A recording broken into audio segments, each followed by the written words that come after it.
Obviously, মানে কে না থাকবে, সুস্থ জ্ঞান সম্পন্ন মানুষ যারা সবাই আছে, আপামর পশ্চিমবঙ্গ ভারতবর্ষে আছে।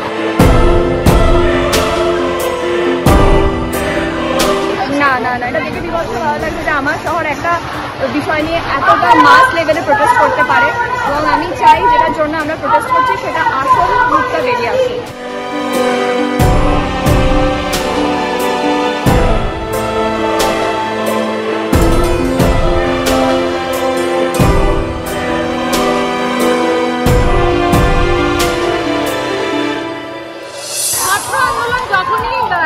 মানে কি বলবো, একটা বড় আকার ধারণ করে তখন এরকমটাই হয়।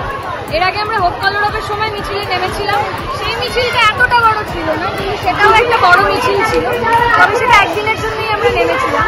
এইটা আজকে তো ঘটনাটা ঘটেছে 7 দিনের বেশি হয়ে গেছে, অনেক মানুষজন বলেছিল ওই একটা রাতে মিছিল করে কি হবে, তো ওই মিছিল চলতে থাকবে। আগুন দাবানলের মতো ছড়িয়ে পড়েছে, কি খুব একটা সহজে নেভানো যাবে বলে, যতদিন না আমরা বিচার পাচ্ছি, মেয়েদের নিরাপত্তা সুরক্ষিত হচ্ছে, মেয়েরা মেয়েদের কাজের জায়গায় হোক, বাড়িতে হোক, প্রত্যেকটা জায়গায় যতক্ষণ না সুরক্ষিত হচ্ছে এই আন্দোলন থামবে না।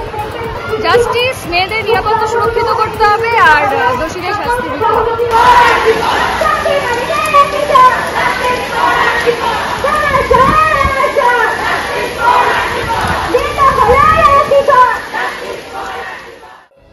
টলিউডের latest update, gossip and entertainment পেতে সাবস্ক্রাইব করুন শুধুমাত্র সিটি সিনেমা, আর ফলো করুন সিটি সিনেমার Instagram, Facebook, Twitter and ShareChat page.